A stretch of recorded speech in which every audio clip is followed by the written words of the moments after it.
The Bostonian is Matt Perrault. This is our city. The Book is Dave Sharapan. Pay him. Pay that man his money. Together, they are the Bostonian versus the Book. You covered! You covered 12! I covered! Follow the show on Twitter at Boston versus the Book. How do you like them apples? Bringing you the best insight on sports betting news, Matt and Dave's daily picks, and an entertaining and unfiltered dive into the sports betting industry. Here's Dave Sharapan and Matt Perrault. And here we go.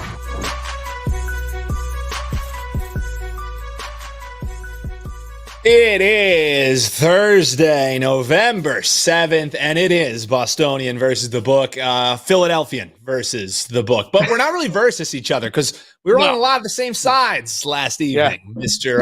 Sharapan. So Dan Alexander filling in for the great Matt Perrault. He shouted you out on Twitter, so we know that he is doing well. He's on the mend, but we're letting him recoup for the next few days, and not only because his Celtics lost last night, Dave. That may have been worse than any health scares that he may have had. Honestly, losing outright as 6.5-point favorites. But man, we got another great show. Adam Bjorn coming on for us. We're going to run down. We got NFL tonight. It is the sports calendar exploding. So we got college basketball, we got NBA, NHL, all of that, and we got hats. We got plays. We got what the people want, brother. How you doing this Thursday? Boy, I'm great. I found this Spurs jacket. It's got all the colors. That's nice. Really, it's like old school. It's even got a hood inside the collar. So I got the flaps up because I don't want to put it down. But that thing is nice. It matches the lid. I mean, this thing is great. It's the Spurs play today off of back-to-back where they got smoked yesterday. We'll explain all that. But, yes, great job yesterday filling in. Great job today filling in, making sure the show is up and running.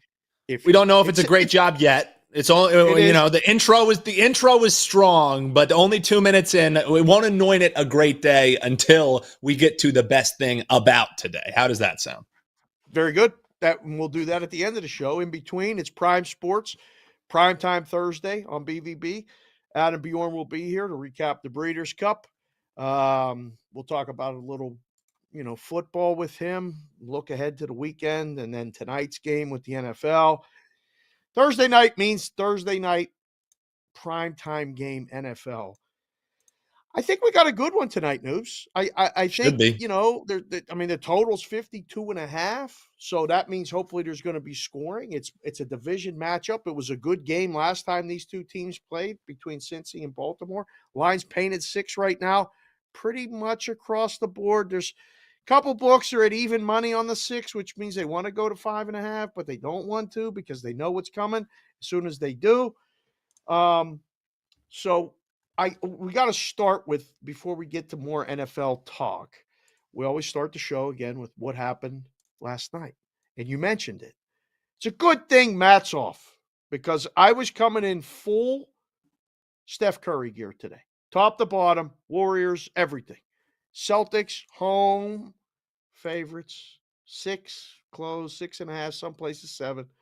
Total, 228. Okay. Went 118 to 112. The Warriors, now 7-1, Noobs.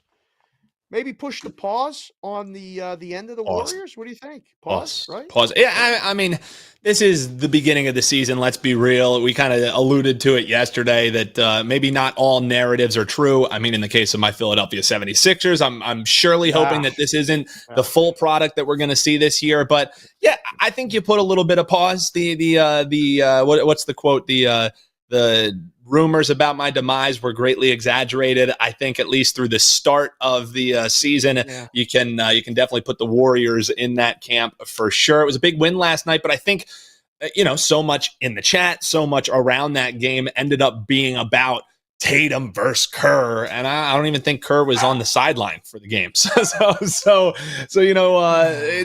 it's funny the narratives that will end up being pushed. So hey, an early season NBA game not really changing anything for me. Yeah, I think you do have to caution it, but again, Tatum played, Jaylen Brown didn't, and I mean, the Warriors hit a lot of shots. The Celtics didn't. They were trailing. They tied it. They came back, and then late. And I don't know. The Warriors got that. They still got that dog in them. They still got that. When you wake up Steph or you give him a reason, and then he starts hitting those shots, they get a little bit of help. It's fun to watch. Fun to watch him go to Boston and win. Not going to lie. It doesn't change anything, though, for what's going on in the East, because, I mean, you mentioned it, and I wasn't going to mention it because it was the last game of the night, but the Sixers. Suck. Yeah. It's just, I don't know what words to use anymore at this point, but they lose 110-98 to the Clippers. Maxi's out now. We had Joel on the show yesterday. I want to thank him for coming back, back on the show talking, but he's out, suspension. Are they done? I mean, you moved away. They were the second choice, maybe third behind the Knicks in a lot of places, who lost to the Hawks yesterday too. It might be sell time in Philly.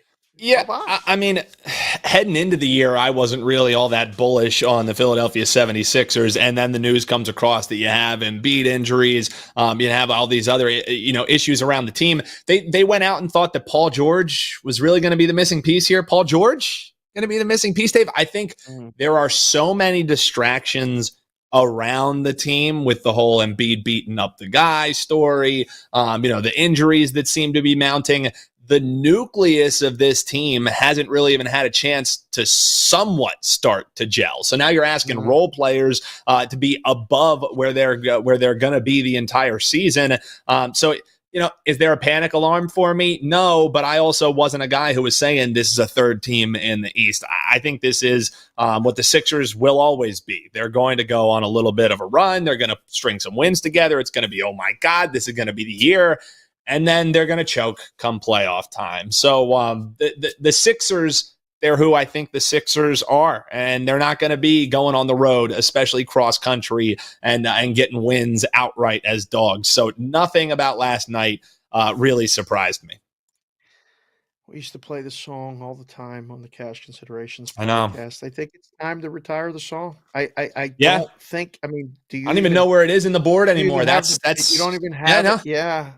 It's somewhere in here. It's probably filed under mediocre and disappointing. So I think I would have to look pretty far to find. All right, that's fine. All right, don't worry about it right now.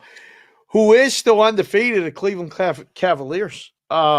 They win the game and cover late against the Pelicans. I don't even have anything other than to add that they stayed undefeated. And if you're in a book somewhere, hi, Butchie, deuces to you. You might adjust that one down a little bit because I think with the Sixers news with Maxey, you better go get some Sixer money because there ain't a lot of believers in them in the East. The Knicks lose to the Hawks. The Hawks are terrible. They win a game, they cover at home. I mean, it's just doesn't make any sense. The East is a whole hodgepodge of Celtics and everybody else. But there was a statement game, and I'm not talking about the Lakers getting smoked in Memphis, 131-114. All right, not talking about that. The Thunder lost to the Nuggets. You want to talk about the story of my demise or delayed? Hello, Denver. 7 points at home for the first time since 2017. Win outright. Yep. I think they announced their presence with authority. That's one you got to put in the memory banks and look forward for Denver, right? Like OKC's going to lose games. Agreed. I just think betting wise, you're not going to get Denver again +7 at home. You're not going to probably get Denver at home plus any points, right, Noob? That was a one-time shot. Well, and let's be real, Dave. Heading into that game, you and I were both just like, who's laying it with OKC on the road? Like, I get how the season has started, but this is the Denver team that, again, is going to be a team that's going to be one maybe that doesn't come on late, but they just showed you when you think, oh, this is the spot, they're going to be dead, whatever. They still have talent up and down that roster that they have no points. And as long as you have Jokic, whether he's at full health or not, you're going to have a tough time going into that place at altitude and getting a win. And that's what Denver is built on, is especially when you're playing them at home, you better not have even a little bit of a slip up because they can run you off the court. I mean, it was a tight game, not like they blew them out, but a 7-point dogs. That cover was never really in jeopardy whatsoever. And I think whenever you're clearly exceeding what the market expectation is, it tells you early on in the NBA, his market ain't really all that efficient. And let's be real, the NBA betting market isn't all that efficient throughout the entire year, because who the hell is playing? You don't find out until 45 minutes before the game anyways. That's why it's not one of my favorite sports to bet. Tyrese Maxey expected to miss multiple weeks, right hamstring. Great. It's a developing That's story, exactly what this team needs. Yikes, that's not good. Shout out to Corbin in the chat. Yes, the Nuggets won. Good to see you here, sir. Also, shout out to Santana and the Juice, all the Suns fans. Suns keep winning. That's great. Like, just keep doing it. They didn't cover. We're still finding out about the Suns. KD's going on shows. KD's giving out picks. I want to talk to I'll ask Adam what he thinks about that, with current players giving out weekly picks in the NFL. Like, I don't know why anybody would want to know what KD's on. I really, as far as the NFL, but I don't know why anybody would want to know what a lot of people are on. So I'm not the audience for that. Maybe there is an audience. Do you think there's an audience for someone wanting to know, like, what Kevin Durant thinks about the NFL on Sunday?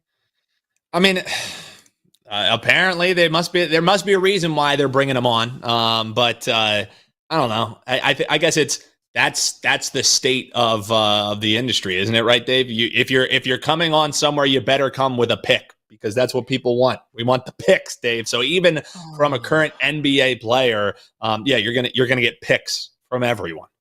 I guess so. I don't know. This jacket's something else. Look at this. It's unreal. Somebody in the chat said the jacket is like the equivalent of Saved by the Bell. Terrific reference there. When the bell's on time, I don't know if I'll make it on time. That jacket always makes it on time, Dave. That thing is looking good. It's comfortable, really nice. I picked it up in the summer. They were giving it away, basically. I was like, wait a second. Let me try that on. What is that? Oh, give me that.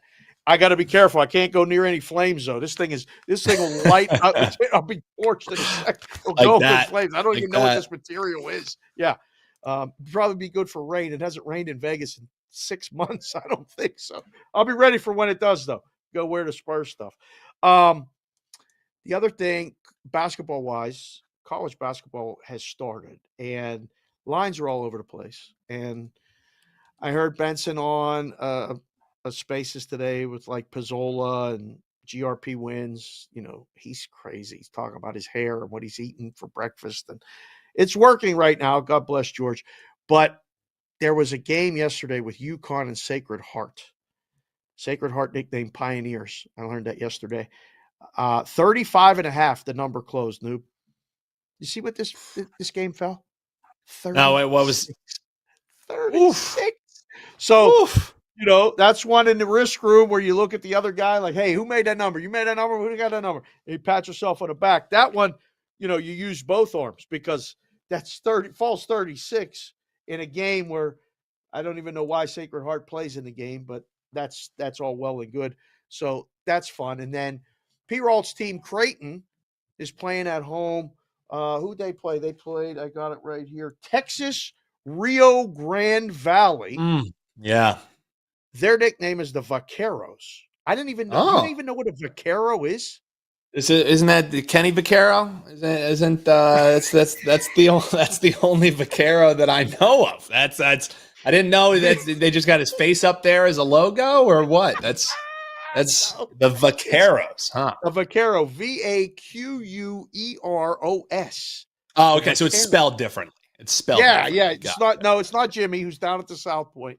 No, it's not Jimmy. His friend or his brother Sonny, who was, you know, got Air Jordan and Michael Jordan to Nike and all that stuff they made that movie about. No, it's the Vaqueros. But they were big dogs. And, oh, wow. Thank you for that. That's the Bomber just came in and let me know that's Spanish for cowboys. Look at that, I did not know that. So uneducated. We're so what we learned. That's what unbelievable. Thank you, guys. I did not know this.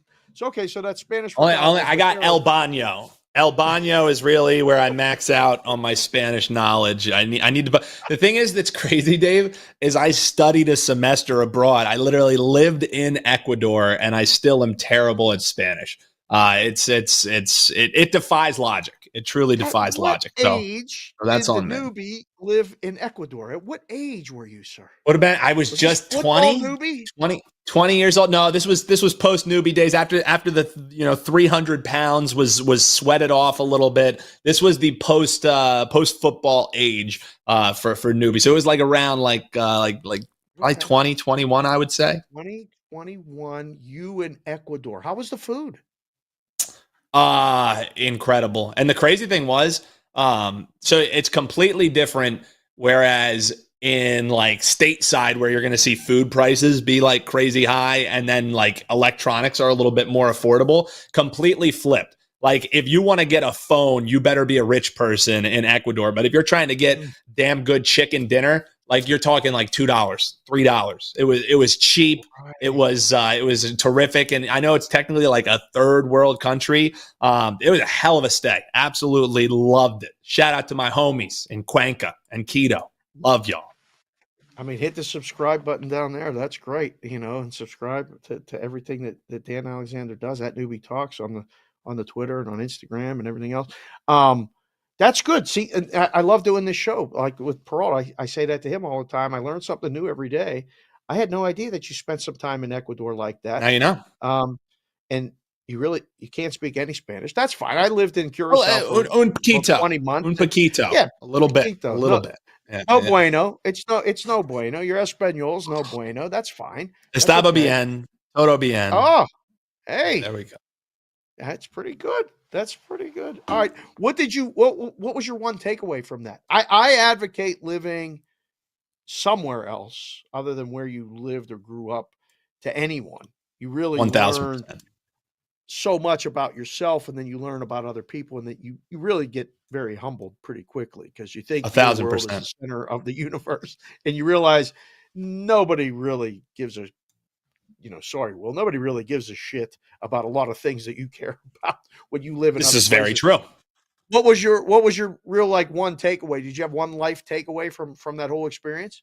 Yeah, I would say I think the first thing was eye-opening on, because you hear, okay, you're going to Ecuador, you know that it's classified as a third world country. So you're thinking, you're going to be walking around, everything's going to be in disarray. The poverty will just be, first and foremost in your brain. And that really, wasn't the case. You think about even here stateside, Dave, you go to some areas in America and you might think that you stopped into a third world country. So I think, find it, maybe opening your eyes on realizing the world maybe isn't exactly what you're told. And the other thing was, a joke about not knowing Spanish or whatever. A little bit of effort goes a long way. It was something that definitely stood out to me during my time in Ecuador, was because even if they could tell I was American, look at me and you're like, that dude definitely is from stateside. Right. That's for damn sure. But you could tell the gratitude in which they would greet, an effort of trying to speak their language, trying to understand where they're coming from. So I think the biggest takeaway for me in my stay was like a little bit of effort goes a long way as far as, adapting other people's cultures and trying to assimilate yourself into them. It's pretty good. That's exactly. It didn't take me long to try to figure out how to speak papiamento so I could speak to all the girls in the office. And then I could go to a store and order something in their language, and they would laugh and giggle because it was a terrible accent and I messed up all the words. But I tried my best. We got a guy named Butchie who's in the chat all the time, and he's down in down south in one of the countries down there, and he has learned probably multiple languages. That's good. I think learning another language is good. Practicing it and keeping it's that's the hard part. You move back to the States and then boom, you're doing the the Baltimore accent or the Eastern PA accent that you guys know so well. You guys know. So good. Well, we're gonna have Adam on. He'll be here in about 10 minutes, and he's got an accent. I mean, he's an Australian guy who's traveled the world, and Been in That's different one of the places. best accents around, Dave. I'll tell you what, the Without a doubt. Australian accent, anything they say is cool. They get to say the C word with like impunity. Like Australians are just Yeah. inherently cool people, you know? Yeah. And Adam will Except have it, that hopefully. breakdancer from Australia, not so cool. Not so cool. That was like the only. Remember during the Olympics, Ray Gun, I think was her name. She was like rolling around the floor and everything like that. That was probably the only export from Australia that really wasn't cool. Can't believe that was an Olympic sport. I don't even know how that. I don't know how that happened. And then if trying to defend it to the girls in the summer was like, we used to do all those moves. Like, say you did not. No, we used to get on the floor, try to do that, do the spin and all. Well, you could do the worm. You look like a dude who could do the worm. Oh, I was gonna say. You think you could pull out like? You think you could pull out one worm? You think you could pull out one worm? Pause. You could pause. Just do one worm. Pull out a worm. I can't. I don't even think I could pull out the worm at this point. I'm going to need help. Yeah, that's probably for the best. Yeah. This is a family show. This is a family show. The problem with pulling out the worm will be that I probably won't get up. You know what I'm saying? Like if I go to do the worm, the real worm, it might be a one and done, and then we got to call you're done. Somebody to pick me up. You're done. Like, I don't know if I could get up right now. It's still not loose like it used to be. You got to do some stretching exercises for the worm. No, I don't even think you could stretch to get ready for that. Yeah, I think I'm with you there. Yeah, I was never a worm guy. I'm not limber enough for it. You know what I mean? I can never do it. All right, well, that's good. There's 2 college football games tonight. We're not going to address them. P-Rod always likes to hit me with these and bet it or book it. Florida Atlantic's playing East Carolina, and Appalachian State is playing Coastal Carolina. FAU versus ECU, Dave. That might be the worst football game ever scheduled. What are we doing? What are we doing? That's terrible. It's 7.5, and the total's 59, and it's probably going to be 80 points scored in the game. Who knows? App State Coastal's a good game as far as competitive. It's 1.5. I don't know, 62.5. You guys in the chat, if you got to play on either one of those games, put it in there right now, because I don't. I won't watch one play of either unless there's a highlight. No, that's disgusting. Some crazy thing. It's just the way the timing of that with the Cincy Baltimore game. I mean, it doesn't have a shot. Nah, it doesn't have a shot. It really it wouldn't even make the Octo box. Neither of those games have a shot. I don't think so. I really don't. I really don't think so. It's a light card in the NBA, but there's a lot of hockey on tonight, and we'll get to that stuff after we have Adam on. I got to ask you though, are the Bengals done if they lose this game? I've been trying to look at this and go, like, is this? So we're getting to that point where, and when we get to the college football game, we'll get to be like, these are elimination games. Since he can't really afford to lose this game, the way I went through the schedule and even looked at it last night, I was like, they got one more loss, maybe, and then they have to run the table. Yeah. I don't know. Does that come into your factor? Like when you look at a game, like, oh, this team needs it. Oh, this team it's an elimination game. It's a playoff game. They need to win. I don't ever remember that being a factor in either handicapping a game or booking a game. Does that get in your head at all? I try and take the games in a vacuum, to be honest with you. You maybe look around the scheduling spots, who's off a rest, buys, injuries, all that good stuff. As far as like asking for it to be a must win, dude, I mean, I'm from Philadelphia, you know what I mean? So I've listened to WIP and the Philadelphia stations.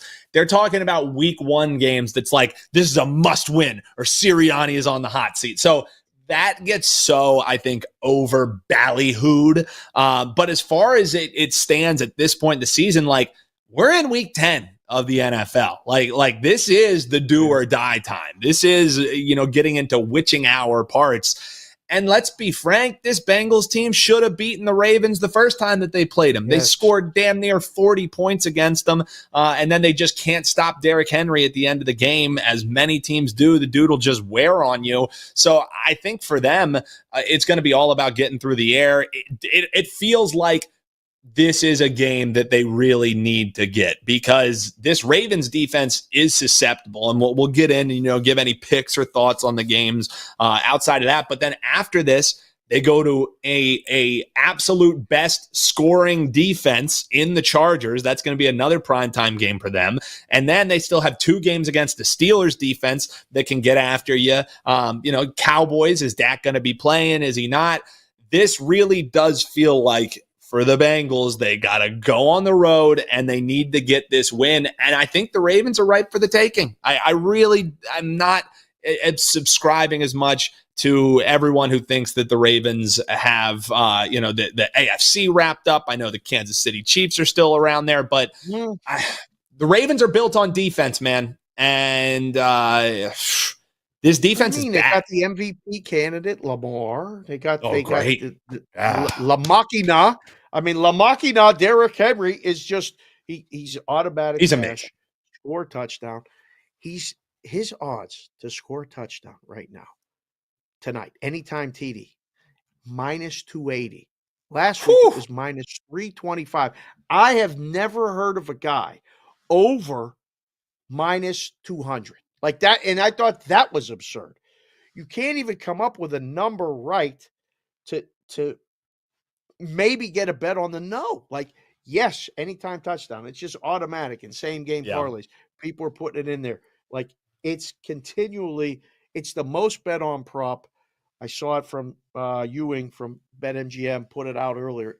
It's got more bets than any other prop, and it's not close.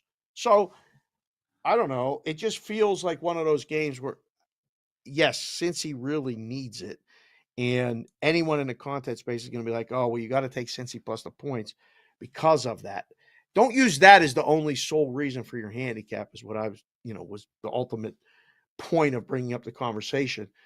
Is the total too high? 52.5, Noobs, right now. Whew. That's I also saw this morning that apparently, with it sitting it opened 48.5, it's been only over money that you've been seeing. This is the highest total in a game being played outdoors. So I'm even seeing 53s out there already. So this season, highest total that you see in a game outdoor, and it's a division game. I get it that these teams combined for just about 90 some points when they played the last time around. So I would get it. The only way that you probably could look towards is the over. I'm not making a case here for the under, but AFC North games typically are more kind of slobber knocker battles. But that kind of flies in the face of what happens when these teams met the first time around. So I don't really have much on the total, to be honest with you. So history says under, this season says over. So, Yeah. I'm going to see if I could get in touch with Matt before the game and just ask him, because he's been pretty good with the side to total same game moneyline parlays on the primetime games. Ooh. When we do the show on Monday, when we do the show on Thursday, and he does the Daily Juice, he usually has one side or the other. I'll ask you, do you want Cincy up and, take 12 on a 6-point teaser and then bring the total higher and go under? Or if you would take Baltimore down just to win the game and pick either over or under? Which side would you like to put in? Which way would you move the total? Honestly, I know that it's dog and under, or it's favorite and over. For me, I think I would go with Cincinnati up to 12.5. I think they're live to win the game, Dave. And then I would take that total down and still go over it. So I know it's counterintuitive. Bring that total down to, what would it be, 46.5. Take that over and then take those points with Cincinnati. That's the way that I would attack it. So to answer your question, neither. I would just go completely off the script and take the dog up and still go over. I think you take the dog up. I think that I'm sold on that. I really don't know what to do with the total when the numbers are no, me neither. Like that. It's really tough, because if you take it down to 40, and it's Thursday night. Like Thursday night games are unders. You know what I mean? That's what I mean. So there's so many things to think about. Guys, if you're here watching the show, again, hit the like button, hit the subscribe button. Put it in the chat. Which way would you go with the same game teaser if you were going to do that tonight? Would you go Baltimore and over, Baltimore and under, Cincy and over, or Cincy and under? So I'm just I curious would what also throw out there, Dave. I know it's not north of a touchdown, so it really doesn't apply. But I don't have the number in front of me. But Lamar Jackson as a favorite, especially high favorites, he hasn't been great in that covering role. Actually, loses those games outright a good amount. And I think sentiment around this division is that Baltimore are the big boys. They're the bullies. They just run through this division. Reality hasn't been that. Since Lamar Jackson's become a starter, they're only 17-16 against the number. So you're flipping a coin each and every game. Does Baltimore cover in division games? You're 17-16 if you're betting on them. So, with the juice, it's not a great proposition there. So the narrative that they dominate this division and lay it, they're the better team, that has not been the reality since Lamar Jackson's been the starting quarterback of the Baltimore Ravens. Looked out in the chat. Nick Tom's here, and he said, I've been following P-Roll for 4 years. I can tell you what his same game parlay would be. He would do Cincy points and over 46. I'm right. P-Roll. I'm doing a great job filling in for the guy. That's what I said. Really that's perfect. Eron Sean said, let's see here. He's got Cincy and over. JC from KC, Bungles and over to Santana, Cincy and over. The Juice said actually Lamar over completions, 19.5. So that's good. Thank you guys for putting that in there. We got to get our guest is here. I see him in the back room there. Adam Bjorn from Prime Sports, Planet Tech, sitting in an office somewhere. Hair perfect, beard even better, and we have to start this right off the bat here, Adam. How was the Breeders' Cup for you, sir? Friday was horrible.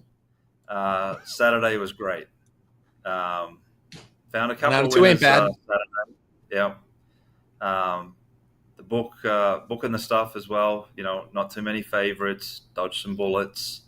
But found a 30-1 shot that was last to first and also survived an inquiry.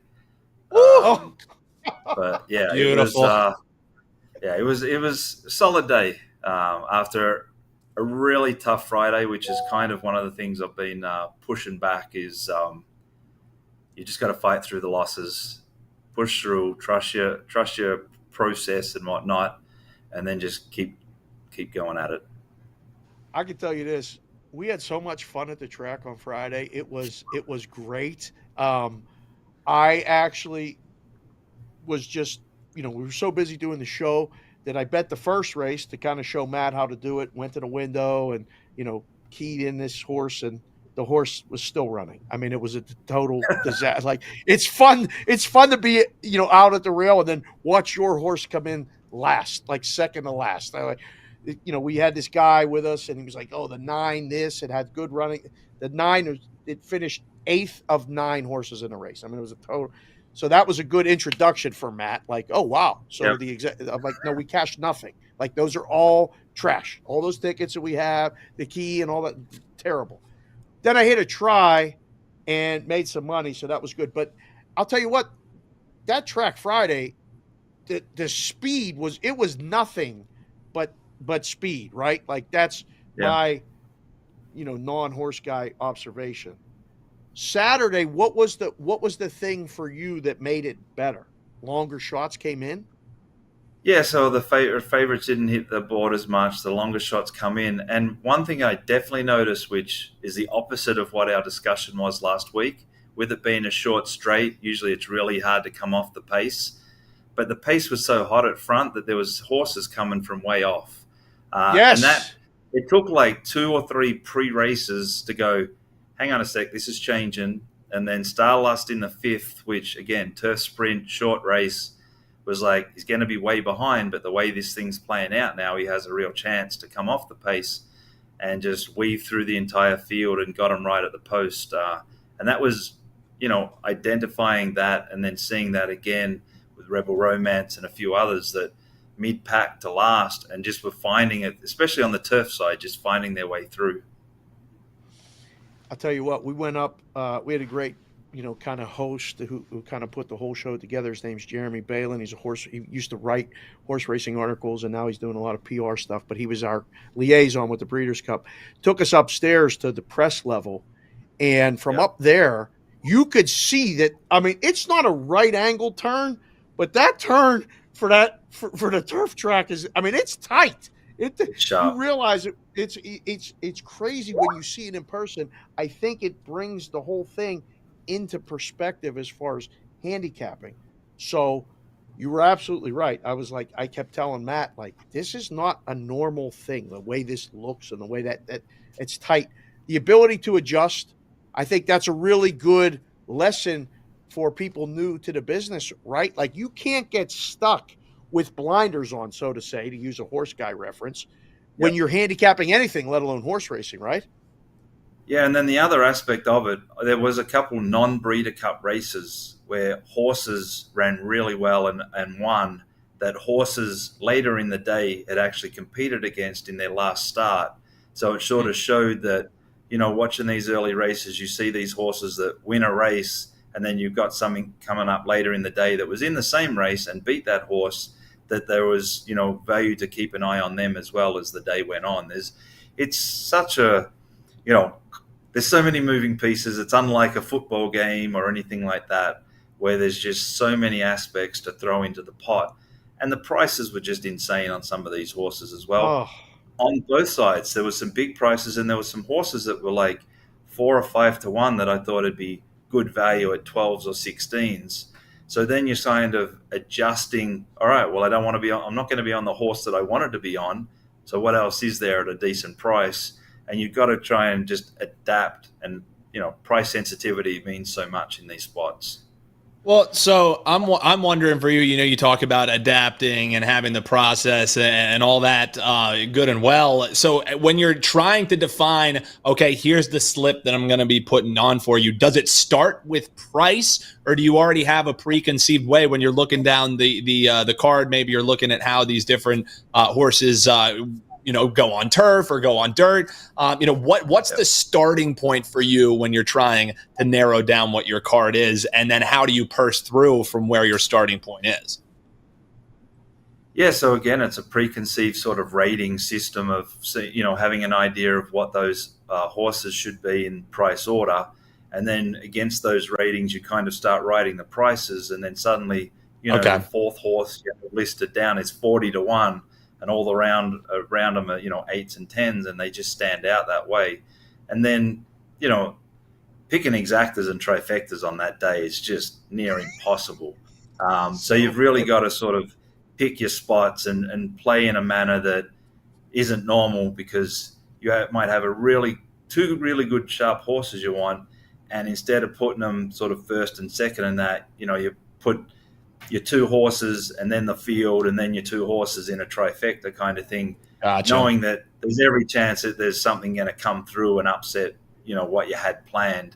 So you're really playing a lot broader than what you would on a normal race day. Yeah. And the payouts are so exorbitant in a lot of spots.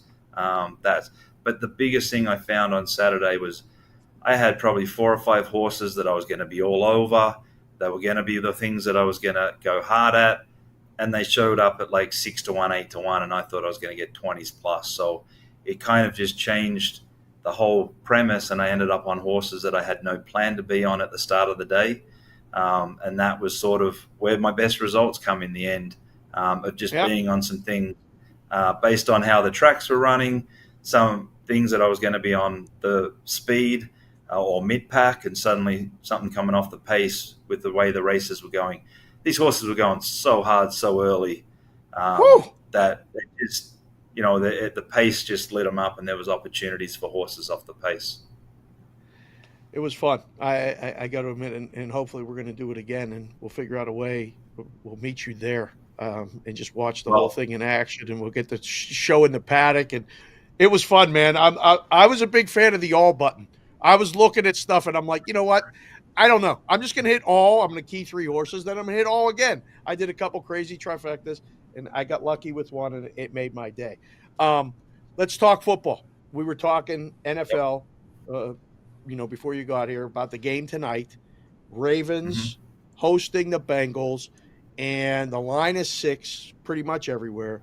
It's a really high total, 52.5, pretty much painted. There's a couple 52s, but you guys seeing anything tonight? Do you like anything tonight? And I don't We're know. very balanced. Yeah. Like, we're super balanced on tonight's game. That's 6. Now, if it lands 6, it's not going to be pretty because we've got plenty at -5.5 and some buy up to +7. So I hope this number's not too sharp and landing on the spot. But right now across the board, very balanced. It's getting too good two-way action. And, again, we've got a few hours until the game starts. But this one, I think, is 6 is a number. These two teams, divisional, it's, you're getting a spread. Have you seen anything like the Derrick Henry anytime touchdown prop? The guy scored a touchdown every game. And I was talking about it last night on my other show. We were just talking about it here. Adam, the price on his anytime touchdown is -300 to score a touchdown. Like, I don't remember any player ever being more than -200. So I was trying to explain to the audience, how do you make a price on something that you basically know is going to happen? And if it doesn't happen, they're going to bet it like they know it's going to happen anyway. Where do you come up with a number? Like, how do you do it? Well, again, in this spot, you're looking at it, and for us, you got to lay the favorite. I mean, you just expect it to happen again, but this number's at a number where, as a book, you like take the minus. Like, I'll write out, and hopefully, this is the one game that it doesn't happen. But yeah, it's quite insane how Shorten's gotten in this position. And you're seeing the rec players are generally laying that number. You have a few pros sort of chipping away at the other side. But it's gotten to a price where if it happens, it happens. But I'll be on the no. Well, I'm wondering, too, as far as, injuries with players will affect it, because obviously T. Higgins going to be out. So when you're trying to figure out how you're going to be pricing players based on other players that will be out, does that make you have to raise, some of these role players? Like, think about like a Yoshivas for the Bengals, or obviously Chase. His totals are always going to be sky high, knowing that T. Higgins, who always has a decent target share, isn't going to be in the game. Does that automatically factor in to where you're trying to make some of these prices as far as injuries are concerned and how it affects the whole landscape of an offense? Yeah, 100%. This is why bookmakers don't like taking bets on player props. This is why the limits are low. The pros are all over this. As soon as you pull out a player, the pros have their model set up that all the numbers change, and then the book's completely off everything, and they just eat you alive. So that's sort of the balance of this whole thing of what they're doing. And yeah, there's one thing that I'm not going to stick my neck out on is player props. We have low limits. It's okay by me. You come and get a taste. I'm not going to limit you to $10. You'll get, $2.50 or a nickel or a dime in some spots. Right. But this isn't something I'm going to war over the best bettors in America. Try to explain that to everybody. Like, look, let them bet it somewhere else, and then they're going to fight it, and they're going to get limited. But a lot of times you're right. I don't want to even battle with that. Let me just put it out there and take bets. Other NFL games I had on the list for you, Pittsburgh and Washington. Interesting game. I mean, I'm kind of biased because I want the Steelers to win, but I've seen some line move with that. Was curious where you guys were at with that. And then Sunday night, it's been said that Detroit is the best team, not just in the NFC, but in the NFL. And the books keep putting them as 3-point or 3.5-point road favorites at Houston. It's prime time Sunday night. This is Prime Sports, Thursday. So I figured either one of those games, you got anything on either one there in the book?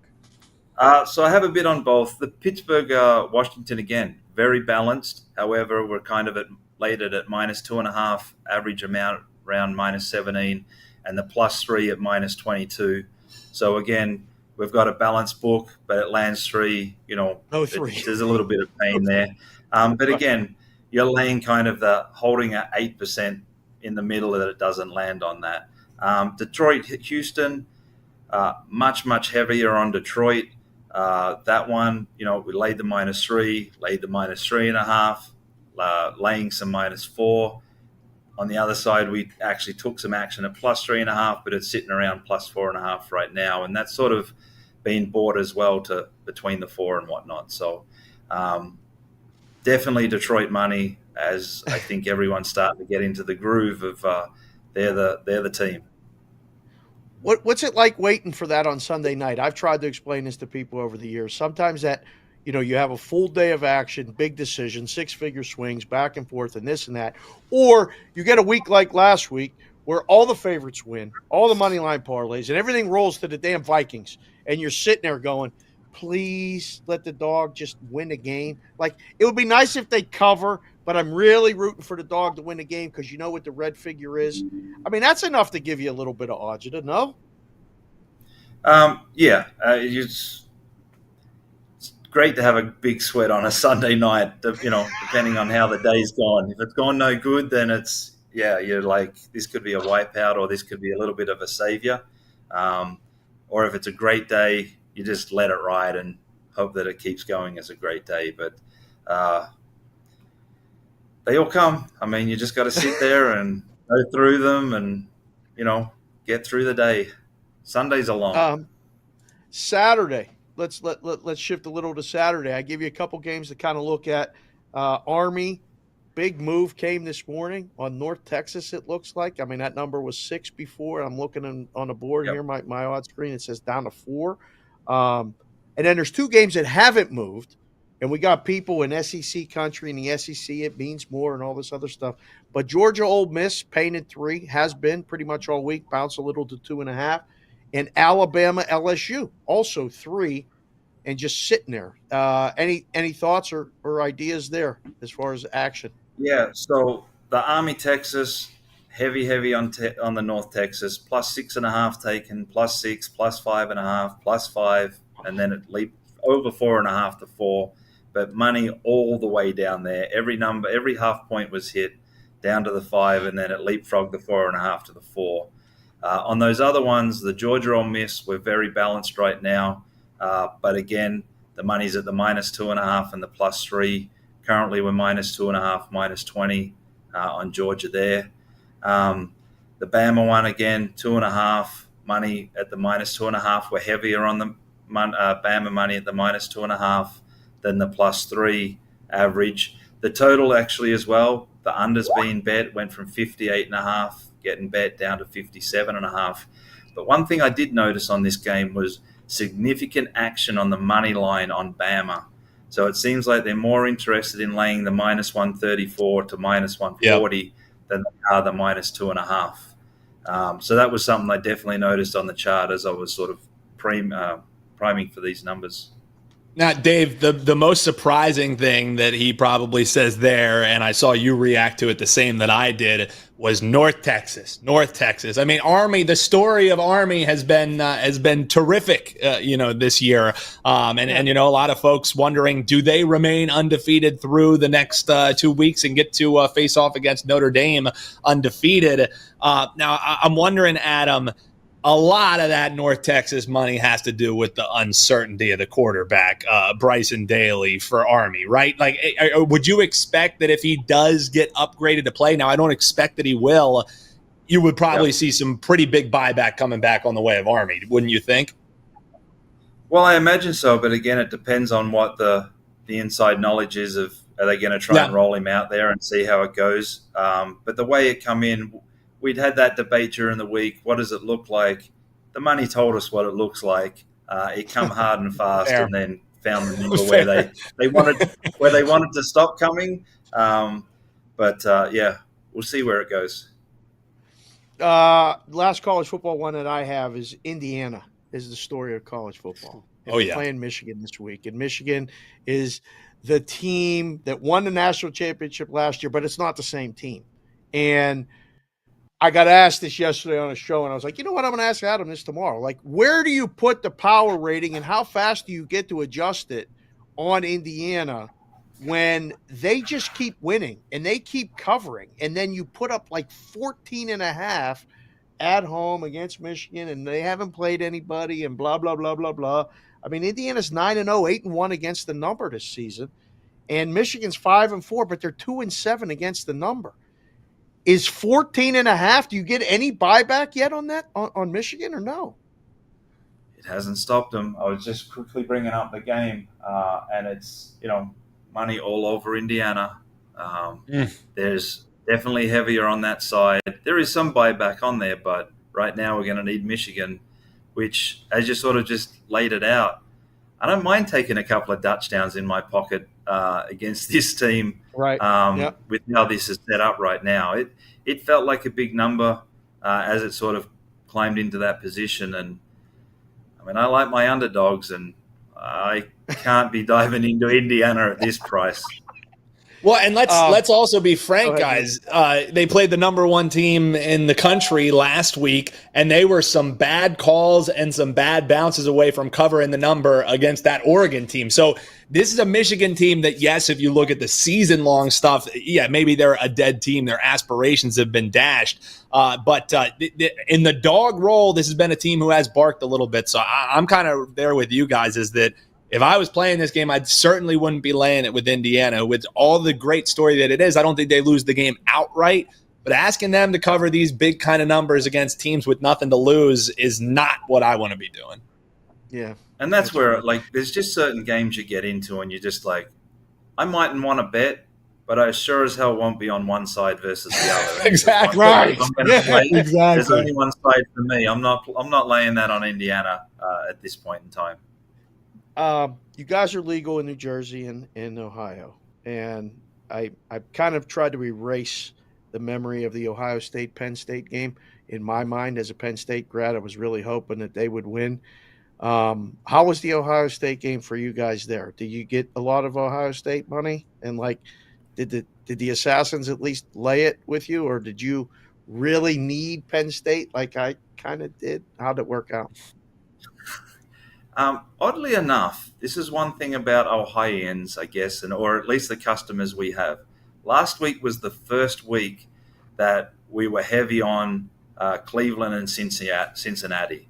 So far today, we've generally needed Ohio teams. I don't know if it's some kind of reverse psychology. Let's bet the other team, and if we lose our bet, we win our game or something. But last week was the first week that I really looked at these games, and when we were going through the NFL on the Sunday night, that we needed both non-Ohio teams. A lot of the times we've needed the Bengals or we've needed the Browns, and the same in the college across the way as well. I'm telling you, the Ohio bettors are assassins, and they're only in this to make money. And right now they're kicking our ass. So we need to look at it a little bit differently in Ohio. Okay. All right. Well, last question for me, sir. We'll let you go. It's kind of a two-parter because Joe asked me to ask you about Starlust. I don't even know what that means. He said, make sure you ask Adam about Starlust at the Breeders. And I said, okay, I'll ask him at the end. And number two, did you have another winner this week on your other podcast with the proxy stuff? So two-part. Starlust was the turf sprint winner, the 30-1 shot that survived the inquiry as well. I did live streaming, so this footage is now on the internet and can't be erased. And there was footage within our YouTube podcast this week of me live streaming as Starlust crossed the line and sweating the inquiry. It's all there. It's all evidence. It exists. Can't erase it. Where do people go to find that, Adam? Because I got an hour or two before I do the next show. We're gonna have to put that out for the people. Where do they get that? So it was on the Prime Sports podcast this week. They cut out a little snippet and put it on YouTube video. And then I have a YouTube channel, The Betting Bookie, that I've kind of not pushed or not sort of made public. And the 6-hour stream is there as well. Race 5 and 11 were the exciting ones. And then for our circuit contest Saturday night, Vegas Horse Pools proxy service, we did it again. But not only did we do it again, and as I posted after this, if we weren't recording this, I wouldn't even believe it myself. But on Saturday night, we had two games that we were highlighting. One was the Jags to cover against the Eagles. Really? Yep. And the second one was Miami to cover over Buffalo. But on the Miami one, On the Miami one, because our Survivor contest, the single Vegas Horse Pools proxy Survivor contest was on Buffalo, we said we're going to tip Buffalo margin 1-5, 1-6, so our Survivor survives and the house wins. So we had a double, the Jags with the points and Buffalo with the low-end margin. Electric. And we hit the double. Again, if we weren't recording this, I would not believe it myself. That's a hell of a walk-off. That is awesome. Beautiful. I can't wait. I'm gonna follow you on Saturday, and we're gonna have to get this pick. This is. I don't want to put the mush on it, but that's good information. That's great. Yeah, so it's been an amazing run. Again, we took 1 week where we really didn't touch anything, and I think we've been doing it 6 or 7 weeks, and we're 6-0, and some crazy doubles and whatnot. So it's again, it's I'm waiting for it, and I really thought that was going too far, picking team by a margin, but we nailed it. Well, that's great. Thank you again for joining us. This is Adam Bjorn from Prime Sports and Planet Tech and the betting bookie and all that other stuff. Thanks, Adam. Have a great weekend. Good luck. Keep it rolling, and at least you don't have horses. Thanks, guys. At least anything like that. Thanks, man. See you Good later. night, Adam. All the best. Cheers. Oh, hey, I'm gonna do him a favor. that? I'm not gonna bet it, because when I bet it is when they're gonna be 6-1, Dave. So I'm gonna follow. I'm gonna root for him, but there will be no money coming out of Newbie's account to be tailing Adam this weekend. So I'm looking out for him as much as I want to jump on. You know the power of which I hold, Dave. Yeah, that's pretty good. I mean, Newbie mush is real. Crazy. I've seen it, and in person, sometimes it's even worse. But you've conquered the in person because you've come out. Oh yeah, I'm good in person now. I'm good in person now. Right. I won that Penn State game at the Coliseum. I was at the Rose Bowl, man. I won the game for them. If you would have left, then it would have lose. been the Newbie mush. But Yeah. I just were can't win down a at bet half. to save my life. Can't win a bet to save my life, but as long as I got boots on the ground, we're good. We're good. We're good. That's fine. All right. Let's run through some college football that we discussed there with Adam. Really good stuff. You guys heard the move came on North Texas. And again, that's QB information. Yeah. No question about that. I think that will bounce back. You're right. If he plays, but if he doesn't, if he doesn't, it's staying right there. Honestly, I probably is it over? Like, I know nothing. If he's not playing, I would be on North Texas. If he's not playing, I don't know if they went outright. But if he's not playing, there's no way I can bet them without him. He makes such a difference on that team. So yeah, can't bet it without Daly for sure. I will tell you, give me whether he's playing or not, give me whatever number you're going to give me on Notre Dame. I think Notre Dame is going to beat their ass like they did the Navy. I think it's going to be the same. No. I'm saying when they play in 2 weeks, Army and Notre Dame, I think Notre Dame that'll be the flattened Army spot. So that's a little look ahead for you, Dave. Look ahead. All right, that's a newbie. Yeah. That's a newbie look ahead. We'll add that to the list. I like that. You got me with that. because I'm like, wait, Notre Dame plays. I know you were like, what the? We're not talking about Notre Dame, Florida State. What are we doing? Irish, yeah, but that's all right. No, that's fine. That was good. The SEC games are really interesting. I thought there was a lot of good information there. I mean, the numbers haven't moved between Georgia and Ole Miss. It's really bounced back and forth between the 2.5 and 3. And you heard Adam. I mean, he's a book guy. Like, just don't land 3. Like, everything's going to be fine as long as it doesn't land 3. If you guys are watching the show, and I know it's Thursday, and opinions can change, just say in the chat who's going to win that game. If it's Georgia or Ole Miss, I'm just curious. Tell you what, Georgia better not lose that game, Dave. Or they ain't gonna. They might, dude. Honestly, there's a real possibility that Georgia might not even be in the SEC title game. I don't think that's that hot of a take. If they lose this, they're not. Oh yeah, probably not going to be in the playoff. I mean, they'll have 2 losses, and they're going to need help. They're 7-1 straight up, 2-6 against the spread on the season. Like, they haven't been the Georgia of old. Ole Miss is 7-2 straight up, 6-3 against the number. I don't know. I just did a hit in Knoxville on Fox Sports Radio before this, and Sam, the other co-host, said, "I don't trust Lane Kiffin in a big game." You feel that way? You think people were thinking that when they look at this? Yeah, I mean,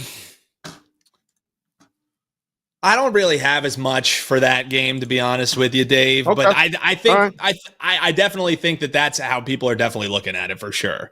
Yeah, I think that comes into play. But Kirby is that guy. Like he'll find a way He to win is, that game. but this year he hasn't been. The other game, Alabama's going to LSU, and again, I don't know if you've heard, Alabama but owns Baton Rouge- LSU. Hasn't Baton Rouge on LSU only Saturday beat night. Alabama? Yeah, but hasn't One time in the hasn't last LSU 10. only beat Alabama like 2 times in the last 12 years, something like that? I think it's once in the last 10 or 2 in the last 12, Yeah. something like that. Yeah. It doesn't happen very often, and we said it yesterday. I mean, Joe Burrow's not walking through that door. Jaden No, he is Daniels not. walking through that door. He's not No, he is not. happening. They make mistakes just at the wrong times, and we discussed Yep. it yesterday.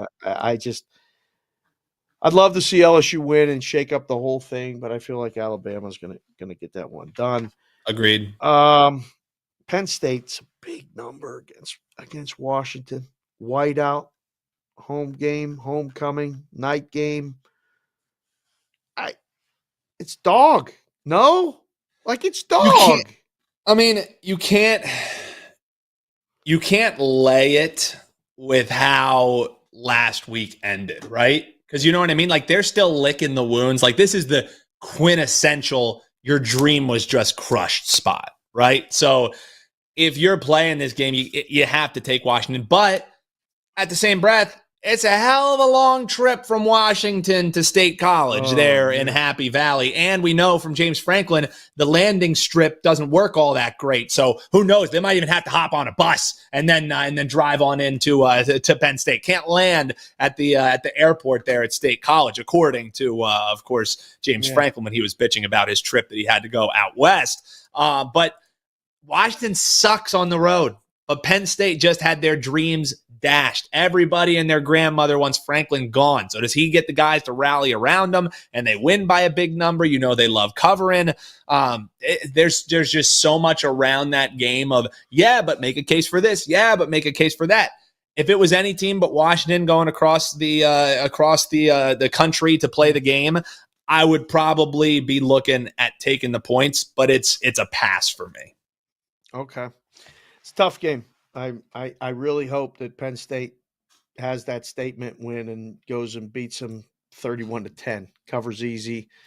Good game for the defense and a good game for somebody in the backfield again. Like whether it's Singleton, whether it's Allen, just somebody. Just light them up. Let them run. Let them run. When you're especially when you're on the 1 yard line, give it to the guy who averages over 10 yards a carry. Maybe just maybe. Just give it to 44. Big 12 game. I wanted to mention Iowa State and Kansas. Iowa State 3-point road favorite at Kansas. That's going to be a duct tape shoe guy. Oh, absolutely. That guy play home dog. Kansas makes a lot of sense, but I still think Iowa State was a tough loss last week. But I think the way they play, the way they're coached, that's one of the teams I think could bounce back because all hope is not lost for them. Their Big 12 championship appearance in a game is still alive. Everything's fine. It's a good bounce back spot. I agree. I think, and it's so. a team Kansas, you can bounce back against. You know what I mean? Like Kansas, you're not scared of going into Kansas. You're right. 2-6 straight up, 2-6 against the number. Very disappointing season for Kansas. If the game was being played on the hardwood, maybe you'd feel a little bit different. But the game will be being played at the football stadium. Yeah. Very different. Yes. Very, very different if it was on the hardwood. They call it the Holy War. BYU and Utah. Holy crap. You want to talk about a football game. BYU Saturday night. This is a 7:00 Pacific start. I cannot wait to watch this game. BYU's 8-0, 7-1 against the number. Against Utah, 4-4, 2-6 against the number. Losers of 4 in a row. Like everything's gone bad for Utah. Bad. Cam Rising got another year of eligibility. He ain't playing. I don't know I want to believe, and right before the show, Thursday, moving day in college football in the book, that's the day a lot of the guys, syndicates, bad guys, whoever, whatever you want to call them, Ramos' parallels, this is when they make their moves. They move the board with these plays. Limit plays came on Utah today. I don't know. I'm good with it. I used to laugh sometimes like, oh, they're setting that up. They're just setting that up. They take the dog, drive it down, and then Saturday they drive into the book, or they wait until late and come back on the favorite. BYU's winning that football game as far as I'm concerned. You got anything with that one? I mean, is Utah the team to expose BYU? Probably not, but someone's going to. BYU Fugazi, Dave. The 8-0 Fugazi. The bet in that game is the under. Because I will say with Utah, at least they have some clarity at the quarterback position. You know what I mean? Like all year long, it was, do we even know if our guy's going to be playing? And then before game, he's going to play. He warms up. No, I'm not going to play. So, that's now they at least have some stability to get ready for a game. This is going to be, marquee, all eyes on it, a 10:15 Eastern start. Under would be the play for me. I think both defenses are going to show up in this game. And let's be real, it's not like Utah is an absolute juggernaut offensively. So under that 40 and a half would probably be how I'm betting this game. I lean with the duct tape shoe guys trying to move the number. I would probably take the points, but I've been very anti-BYU this year. And I think the other shoe is going to drop. Does it drop this week? I'm not so sure about that, but soon it is coming. Put it in the chat, boys. If you like BYU, put BYU. If you like Utah, put UTAH.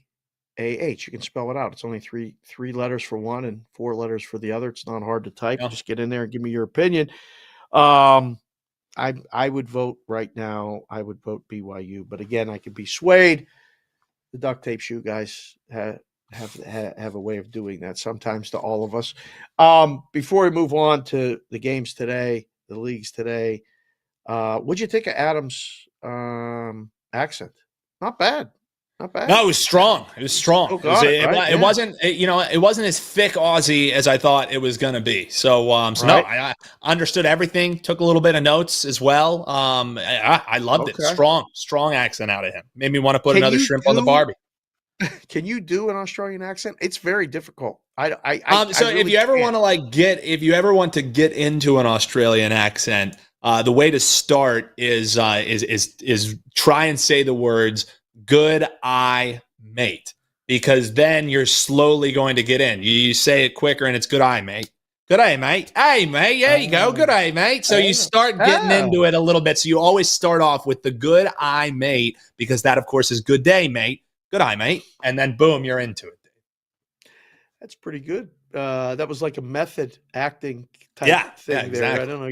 You doing that on the side in LA or what? Yeah. Hey, if the people got the work, I mean, I am a trained thespian after all, Dave. So I did play Russian number 3 in my high school's production of Fiddler on the Roof. So I do have some acting. You did? Chops. Yeah. Russian number 3. I got to hit Tevka or Fiedka, whatever the hell his name was. Tevye. I got to hit Tevye with the baton at the wedding, and on the day I struck him a little too hard. But I go all in for my craft. So yeah, Russian number 3. You don't want to see me there for sure. Sunrise, Sunset. That's one of the best songs of all time. Oh yeah. No, I was. I got to be on the. I like changed outfits. Got to do the whole tradition. Yeah, you know what I mean. But no, honestly, if I was a rich man, can you do if I were a rich man? That's that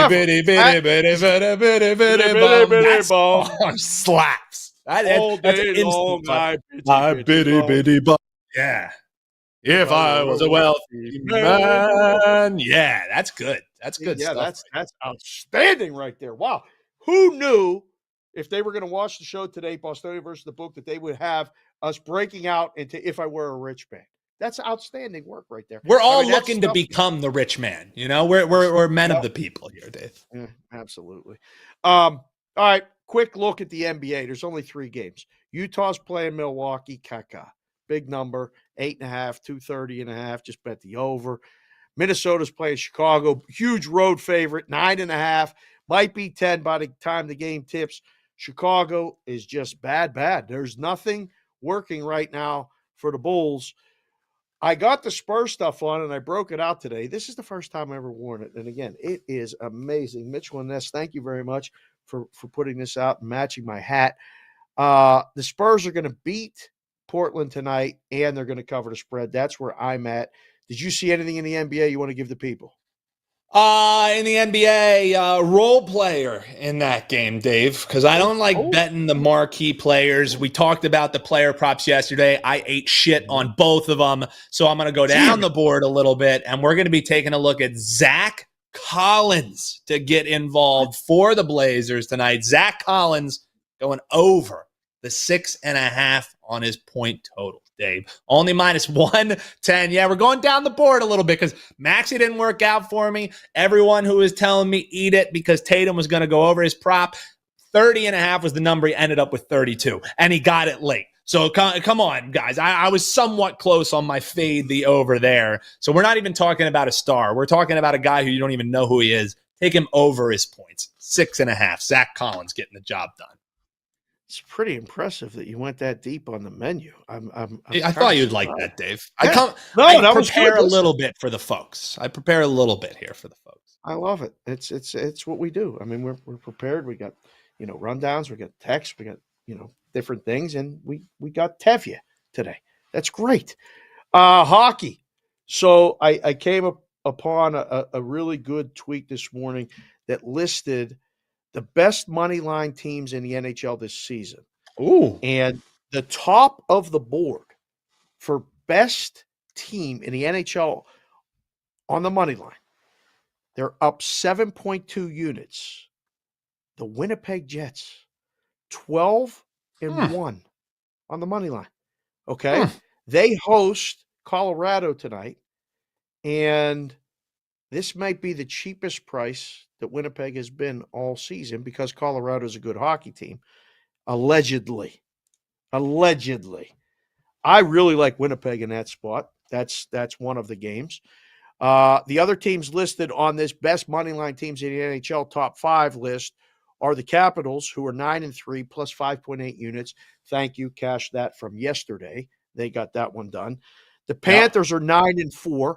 Plus 3.8 units. They host Nashville tonight, who is an automatic go against as far as I'm concerned.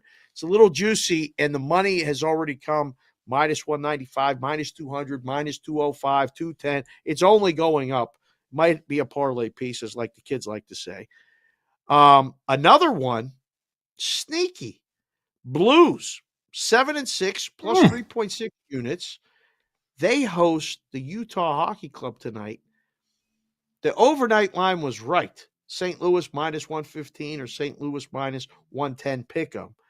The money, whatever that money is, has already bet Utah. Utah's the favorite now, as high as minus 120 in one book I'm looking at. Mostly minus 115s on top. Don't buy that move. Give me St. Louis. I want St. Louis in that spot. And then the last one on this list is the Carolina Hurricanes, who are 9-2, only plus 3.2 units on the money line because they're such a big favorite most nights. They've been really good. And tonight they play the Penguins, who they're going to crush. Yeah. You can play. It's not a good spot for the Penguins. You talk about scheduling spots. I did wager talk this morning with the odd couple, Teddy and Lawrence, with you producing behind the scenes. There's a lot of drama going on that show, Noobs. I don't know how you keep it straight. It never ends. That's why I keep my mic muted. That's how I keep it straight. That's how I keep my sanity. I let them go. But yeah, I would pay money for a celebrity boxing match between Teddy and Prez. But Teddy gets to wear the UFC gloves and Prez has to wear the boxing gloves. That's the fair way to do that because Prez is like a minus 700 favorite in that minimum. match. I was going to say Prez is the 10-1 favorite. Theodore's a lightweight. It's a different weight class. It's not great. Theodore's a little bit older. That would be cruelty. That would be like, Jake Paul's fighting Mike Tyson, in a week. So a week from Friday is that fight. That'll be interesting. So those are the favorite hockey plays. The worst teams in the league against on the money line. The Edmonton Oilers, 6-8, they're minus 4.2 units. The Philadelphia Flyers are 4-9 and minus 4.2 units. The Kraken are 5-9, minus 4.3 units. The aforementioned Pittsburgh Penguins are 5-9, minus 5.1 units. And the Nashville Predators are the worst record in the league, minus 6.5 units, 4-9 against the number. All of that talk of all the people before the season, really, really liked Nashville. Got to be questioning your thoughts right now if you have a Nashville ticket to win it all. Like that's not good. I also found this, Noobs. I think you and the listeners, the hockey guys, this is the hockey portion of the show. Best over teams in the NHL this season: Colorado Avalanche 10-3, Golden Knights 9-3-1, Panthers 9-4, Columbus Blue Jackets sneaky 8-4. The Jets 8-4, 8-4-1 actually. Islanders 8-5, Canadians 8-5. So there's teams that give up goals more than they score goals. You got to keep those in mind. Montreal plays New Jersey tonight. So what you heard there is Montreal on the list for the over teams, right? Well, the best teams in the league on the unders are the Edmonton Oilers, the Anaheim Ducks, the San Jose Sharks, 8-4-2 to the under. Calgary Flames, 7-4-2, not a good team, but unders. The Stars, 8-3-2, and then, oh yeah, by the way, the New Jersey Devils, 8-6-1. So Montreal and New Jersey, total 6.5. Montreal games go over. New Jersey games more unders. I'm thinking that game under. So that's the hockey portion of the show, at least the well, Dave, plays. What do you got one for you because in Bet It or Book It yesterday, I gave you the Washington-Nashville going over in the first period. We cashed that play. Hey. So we're sticking with another first period play. Bet it or book it. But we're going to that aforementioned Bruins game and taking the same play. Flames Bruins over 1.5 first period. Bet it or book it. Calgary played last night? No. I don't remember. I'll say bet it. Only because let's go. See, you're just riding the hot hand. But no, they did not play last night. Both teams coming off of the rest. Okay. I like it even more now. They're good. Fresh. All right. Yeah, I like that. All right. Bet it. That's solid. Good work there, sir. Let me see what else I got here. I don't have much else. How's the dog? Quiet. You haven't heard her at all this show, right? No. Fiance Kayla is doing a tremendous job keeping Winnie at bay. So the dog is doing solid. I just can't wait. So it's actually one of my favorite things about today that I'll touch upon with the dog coming up here in a little bit. So I'll put a pin in that until we wrap it. Okay. All right. I'm only asking because I saw a post from Kirk Herbstreit today. He had to put his dog down. The dog that all good boys go to heaven. Right? Yeah. He's been taking on the road and has kind of gotten a following and all this other stuff. And I saw it right before the show, and I was like, oh, mention Herbstreit and that tweet. Like, what is it about dogs that just get you? Like, I mean, as a family, and I'm not just saying it's a guy thing, but like the dogs is a man's best friend. Like, why does that actually matter? Like, what is it? Because we got a lot of guys that watch a show and that have dogs that can relate to, having to either put a dog down or a dog getting sick and no longer a part of your life. What is it about the dog? What is it for you? I mean, it's just like no matter what, no matter how shitty your day is, no matter how pissed off you are, when the door is open, the dog is always happy there to greet you. You know what I mean? Like they don't care. They don't care if you just lost another 10-leg parlay. All they care about is their favorite person in the entire world is home. And I always go back to this saying that I've seen posted before, where it's like, your part of your life is only with a dog is only like a chapter in your story, But for your dog, their life with you is the entire book. You know what I mean? So their entire life is you. You know what I mean? So it's just, you got to cherish that connection that you have. There's nothing better. There's nothing better, in my opinion, than the love that you get from your dog. That's true unconditional love from a dog. It never wavers. It never wavers. Like, you can just, I'll come upstairs and do the show and go downstairs, and the dog literally, who just saw me 2 hours ago, acts like it's the first time I've ever seen her. Legit. And I go downstairs, take the trash out, and it's like I went off to war when I come back upstairs. And there's just something about that is so, I don't know, it hits you in the feels. Like, it just, it gets you. And it's, I don't know. I've owned a dog.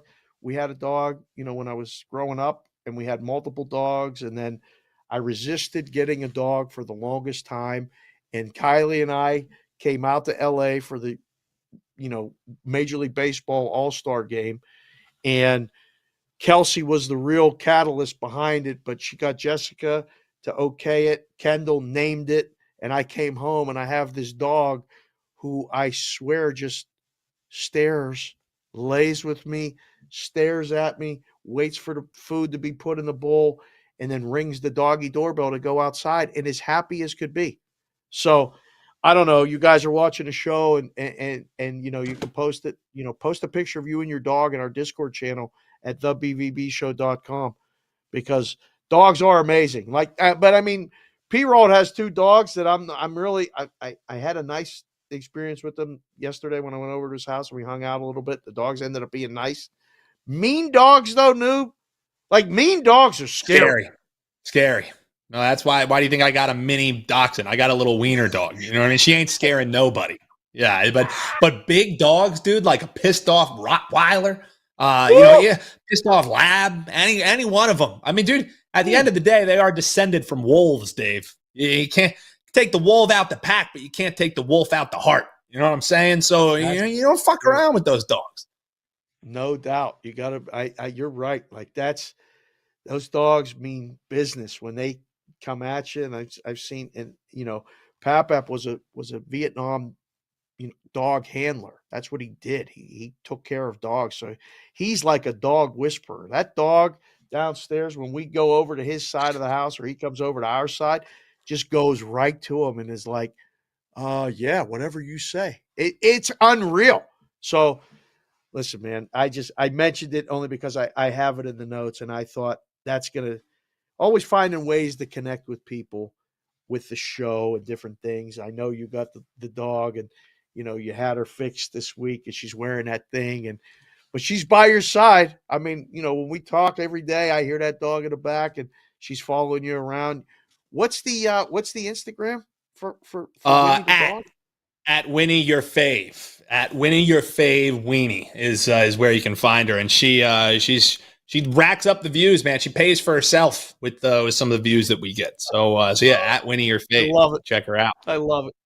All right, let's get to it. That's it. I got no more plays. I got no more things. Did we miss anything that you want to touch on, or you want to give the people before we do favorite thing about today, sir? No, I think we hit it all. Only thing as far as the Cincinnati game, I think Burrow's going to be passing a lot. They ain't running the ball against this Ravens defense. So Burrow completions, Burrow attempts. I haven't decided what props I'm going with, but I think it's an over Joe Burrow night. Okay. All right. I'll be on later with Sports Grid on the pregame show with Casey and Kaufman and Vecchio. We'll have all the props and all that other stuff then. Watch that before the game. That's a lot of fun. They do a good job with that show. It's an hour and it's power-packed, and there's all kind of different segments and same-game parlays and all kind of crap. I just kind of show up and tell them what the books thinks and what the book's doing. So it's a lot of fun. We do it every primetime game, Mondays and Thursdays. All right, sir. That's it. Another great job. I feel like I could say great job. We got to the end of the show. Yes, I think we nailed it. I think we did good. Adam, Bjorn, thank you again for coming on from Prime Sports. But we got to do favorite thing about today. It is your turn, sir. What is your favorite thing about today on November 7th on the BVB? So it's funny that this whole dog conversation came up out of nowhere here at the end of the show, because I was planning on talking about the fact that it was exactly a week ago today that we got the dog spayed. And dear God, Dave, am I glad that this week is over. I see people talking about the cone of shame here in the chat. She hates it. She's sick of it. I love it because the cone keeps her from going underneath the bed, where she absolutely loves to destroy things down there. So that's been a good side of it, but not being able to take her out to like play. We love taking her to parks, having her go away. Like, you can tell she is bored as hell, Dave. And I feel for her. Like, part of the best part of the day is when we get to take her to the park, get her off leash, and have her go absolutely nuts. So a week is in the book. They say it's like 10 to 14 days. She's healed perfectly. We've had no issues. So it's looking like we're about 48 hours away from getting the cone off, getting her back to the park. So now that we've passed the rough part of the week after getting your dog fixed, we're marching forward, Dave. And dear God, does this household need Winnie off leash badly? That's my favorite part of the day. I love it. That's good. Yeah. And again, dogs, I'm catching up with the chat. If you guys missed the show live, go back and watch the show later. The chat usually posts either right after the show some days, or for sure the next day, and you can see all the different comments. I see you guys working, between King of Car Seats and Rainmaker Lou, Vinny Konowinski, Big Business. The boys are all in. Chef Benny talking about your dogs of past and current dogs now. Yeah, they hit you in places that you don't know a lot of times while you're doing it. And as you're picking up their shit or cleaning up their piss or any of that other stuff that comes with the territory, it's still hits you in the feels. My favorite thing about today is that, two things. One, I think we pulled it off again. Great job. And it's good to have you in the bullpen ready to go at any time. And, and if you want more of this, you can go follow Cash Considerations.